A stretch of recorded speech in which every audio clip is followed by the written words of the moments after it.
Hi friends, ಅಡುಗೆ ಸವಿರುಚಿ ಚಾನಲ್ಗೆ ಸ್ವಾಗತ. ಇವತ್ತು ರೆಸ್ಟೋರೆಂಟ್ ಸ್ಟೈಲ್ನಲ್ಲಿ ಮನೆಯಲ್ಲೇ ನಾವು ಸೋಯಾ ಚಿಲ್ಲಿನ ಹೇಗೆ ಮಾಡ್ಕೋಬಹುದು ಅಂತ ನೋಡೋಣ. ಇದು ಕ್ರಿಸ್ಪಿ ಅಷ್ಟೇ ಅಲ್ಲದೆ ಟೇಸ್ಟ್ ಕೂಡ ಅಷ್ಟೇ ಸೂಪರ್ ಆಗಿದೆ. ಈಗ ನೋಡೋಣ ಫ್ರೆಂಡ್ಸ್ ಹೇಗೆ ಮಾಡೋದು ಅಂತ. ಹಾಗೆ ನೀವೇನಾದರೂ ನನ್ನ ಚಾನಲ್ನ ಫಸ್ಟ್ ಟೈಮ್ ನೋಡ್ತಾ ಇದ್ದರೆ ಇವಾಗಲೇ ಚಾನಲ್ನ ಸಬ್ಸ್ಕ್ರೈಬ್ ಮಾಡ್ಕೊಳ್ಳಿ. ಹಾಗೆ ಸೈಡಲ್ಲಿ ಬೆಲ್ ಐಕಾನ್ ಇದೆ, ಅದರ ಮೇಲೆ ಕ್ಲಿಕ್ ಮಾಡಿ ಆಲ್ ಸೆಲೆಕ್ಟ್ ಮಾಡಿ. ಆವಾಗ ನಾನು ಮಾಡೋ ಎಲ್ಲ ವಿಡಿಯೋದ ನೋಟಿಫಿಕೇಶನ್ ನಿಮಗೆ ಸಿಗುತ್ತೆ. ಹಾಗೆ ವಿಡಿಯೋನ ಕೊನೆ ತನಕ ಮಿಸ್ ಮಾಡ್ಕೊಳ್ಳದೆ ನೋಡಿ. ಮೊದಲಿಗೆ ಈ ಸೋಯಾ ಚಿಲ್ಲಿ ಮಾಡೋದಕ್ಕೆ ನಾನಿಲ್ಲಿ 1 ಕಪ್ನಷ್ಟು ಸೋಯಾ ಚಂಕ್ಸ್ ತೊಗೊಂಡಿದ್ದೀನಿ. ಇವಾಗ ಸೋಯಾ ಚಂಕ್ಸ್ನೆಲ್ಲ ಒಂದು ಬೌಲಿಗೆ ಹಾಕೊಳ್ಳೋಣ. ಇದಕ್ಕೆ ಸ್ವಲ್ಪ ಬಿಸಿನೀರು ಹಾಕ್ಕೊಂಡು ಒಂದು 10 ನಿಮಿಷ ನೆನೆಲಿಕ್ಕೆ ಬಿಡಬೇಕು.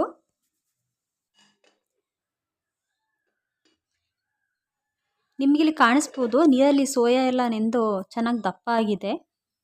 ಇಲ್ಲಿ ಕಾಣುತ್ತಲ್ಲ, ಹೀಗೆ ಸೋಯಾ ಚಂಕ್ಸ್ನೆಲ್ಲ ಚೆನ್ನಾಗಿ ಹಿಂಡಿ ರಸ ತೆಗೆದ್ಬಿಡ್ಬೇಕು.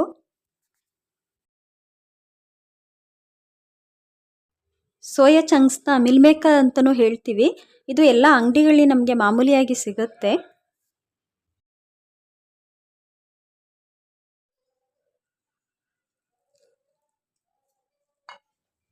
ಚೆನ್ನಾಗಿ ಹಿಂಡಿ ರಸ ತೆಗೆದಂಥ ಸೋಯಾ ಚಂಕ್ಸ್ನ ಒಂದು ಬೌಲಿಗೆ ಹಾಕೊಳ್ಳೋಣ.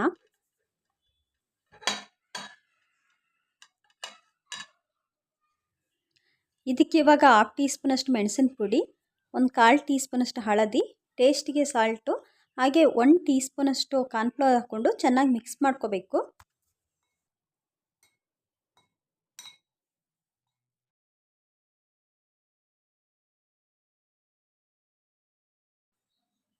ಇವಾಗ ಒಂದು ಫ್ರೈಯಿಂಗ್ ಪ್ಯಾನ್ನ ಸ್ಟವ್ ಮೇಲೆ ಕಾಯಕ್ಕಿಟ್ಟು 2 ಟೇಬಲ್ ಸ್ಪೂನಷ್ಟು ಆಯಿಲ್ ಹಾಕ್ತಾ ಇದ್ದೀನಿ.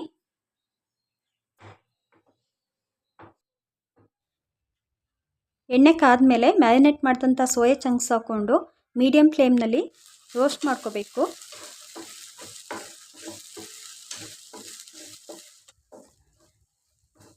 ಗೋಲ್ಡನ್ ಬ್ರೌನ್ ಆಗೋ ತನಕ ರೋಸ್ಟ್ ಮಾಡ್ಕೊಳ್ಳಿ.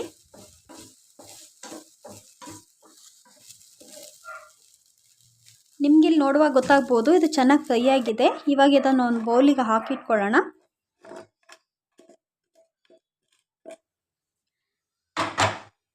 ಫ್ರೈಯಿಂಗ್ ಪ್ಯಾನ್ಗೆ ಒಂದು 2 ಟೇಬಲ್ ಸ್ಪೂನಷ್ಟು ಆಯಿಲ್ ಹಾಕ್ಕೊಂಡು ಎಣ್ಣೆ ಕಾದ್ಮೇಲೆ 1 ಟೀ ಸ್ಪೂನಷ್ಟು ತುಂಬ ಚಿಕ್ಕದಾಗಿ ಕಟ್ ಮಾಡಿದಂಥ ಶುಂಠಿ, ಹಾಗೆ 1 ಟೀ ಸ್ಪೂನಷ್ಟು ಸಣ್ಣದಾಗಿ ಕಟ್ ಮಾಡಿದಂಥ ಬೆಳ್ಳುಳ್ಳಿ, ಹಾಗೆ ಒಂದು 2-3 ಹಸಿಮೆಣಸಿನ್ಕಾಯಿನ ಕಟ್ ಮಾಡಿ ಹಾಕ್ತಾ ಇದ್ದೀನಿ. ಒಂದು 30 ಮಿನಿಟ್ಸ್ ಇದನ್ನೆಲ್ಲ ಚೆನ್ನಾಗಿ ಫ್ರೈ ಮಾಡ್ಕೊಳ್ಳೋಣ.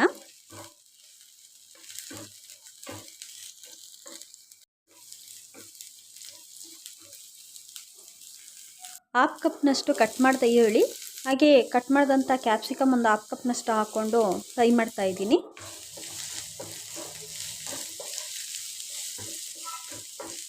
ಇವಾಗ ಈರುಳ್ಳಿ ಮತ್ತು ಕ್ಯಾಪ್ಸಿಕಮ್ನ 1-2 ನಿಮಿಷ ಹೈ ಫ್ಲೇಮ್ನಲ್ಲಿ ಚೆನ್ನಾಗಿ ಫ್ರೈ ಮಾಡ್ಕೋಬೇಕು. ಹೈ ಫ್ಲೇಮ್ನಲ್ಲಿ ನೀವು ಫ್ರೈ ಮಾಡ್ಕೊಂಡಾಗ ಈರುಳ್ಳಿ ಮತ್ತು ಕ್ಯಾಪ್ಸಿಕಮ್ ತಿನ್ನೋದಕ್ಕೆ ಕ್ರಂಚಿಯಾಗಿ ನಿಮಗೆ ತುಂಬಾ ಇಷ್ಟ ಆಗುತ್ತೆ. ಇದಾದಮೇಲೆ soya sauce, chilli sauce, tomato sauce ಹಾಕ್ಕೊಂಡು ಚೆನ್ನಾಗಿ ಮಿಕ್ಸ್ ಮಾಡ್ಕೋಬೇಕು.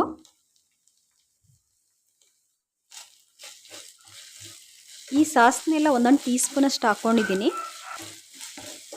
ನಾನಿಲ್ಲಿ ಪೆಪ್ಪರ್ ಪುಡಿ ಹಾಕಿಲ್ಲ, ನೀವು ಬೇಕಿದ್ರೆ ಸ್ವಲ್ಪ ಪೆಪ್ಪರ್ ಪುಡಿ ಇದಕ್ಕೆ ಹಾಕ್ಕೊಂಡ್ರೆ ಇನ್ನೂ ತುಂಬಾ ರುಚಿಯಾಗುತ್ತೆ. ಇವಾಗ ರೋಸ್ಟ್ ಮಾಡಿ ತೆಗೆದಿಟ್ಟಿದ್ವಲ್ಲ, ಆ ಸೋಯಾ ಚಂಕ್ಸ್ ಮತ್ತು ಟೇಸ್ಟಿಗೆ ಸಾಲ್ಟ್ ಹಾಕ್ಕೊಂಡು ಚೆನ್ನಾಗಿ ಮಿಕ್ಸ್ ಮಾಡ್ಕೋಬೇಕು. ಉಪ್ಪನ್ನ ಜಾಸ್ತಿ ಹಾಕೋದಕ್ಕೆ ಹೋಗಬೇಡಿ, ನೋಡ್ಕೊಂಡು ಹಾಕ್ಕೊಳ್ಳಿ. 1-2 ಮಿನಿಟ್ಸ್ ಹೈ ಫ್ಲೇಮ್ನಲ್ಲಿ ಚೆನ್ನಾಗಿ ರೋಸ್ಟ್ ಮಾಡ್ಕೋಬೇಕು. ಮೇಲ್ಗಡೆ ಸ್ವಲ್ಪ ಕಟ್ ಮಾಡಿದ ಕೊತ್ತಂಬರಿ ಸೊಪ್ಪು ಹಾಕ್ಕೊಂಡು ಮಿಕ್ಸ್ ಮಾಡ್ಕೊಳ್ಳೋಣ. ಸೋಯಾ ಚಿಲ್ಲಿನ ಸಂಜೆ ಸ್ನ್ಯಾಕ್ಸ್ ಟೈಮಲ್ಲಿ ತಿನ್ನೋದಕ್ಕೆ ಇಲ್ಲ ಸ್ಟಾರ್ಟರ್ ಆಗಿ ತಿನ್ನೋದಕ್ಕೆ ಇದು ತುಂಬಾ ರುಚಿಯಾಗುತ್ತೆ. ರೆಡಿಯಾದಂಥ ಸೋಯಾ ಚಿಲ್ಲಿನ ಒಂದು ಪ್ಲೇಟಿಗೆ ಸರ್ವ್ ಮಾಡೋಣ.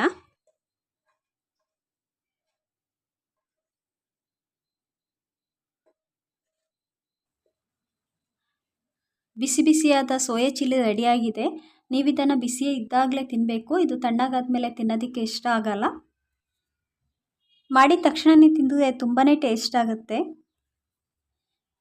ಹಾಗೆ ಇದನ್ನು ನೀವು ಮಾಡಿದ ಮೇಲೆ ಇಡೋದಕ್ಕೂ ಕೂಡ ಹೋಗಬೇಡಿ, ಇದನ್ನು ಇಡ್ತಾ ಹೋದಂಗೆ ಟೇಸ್ಟ್ ಕೂಡ ಚೇಂಜ್ ಆಗ್ತಾ ಹೋಗುತ್ತೆ.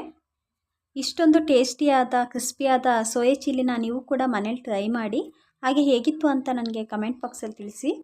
ಈ ವಿಡಿಯೋ ಇಷ್ಟ ಆದರೆ ವಿಡಿಯೋಕ್ಕೊಂದು ಲೈಕ್ ಕೊಟ್ಟು ಚಾನಲ್ನ ಸಬ್ಸ್ಕ್ರೈಬ್ ಮಾಡಿ. ಸೈಡಲ್ಲಿ ಬೆಲ್ ಐಕಾನ್ ಇದೆ, ಅದರ ಮೇಲೆ ಕ್ಲಿಕ್ ಮಾಡಿ ಆಲ್ ಸೆಲೆಕ್ಟ್ ಮಾಡಿ. ಮತ್ತೆ ಮುಂದಿನ ವಿಡಿಯೋದಲ್ಲಿ ಸಿಗೋಣ. ಬಾಯ್.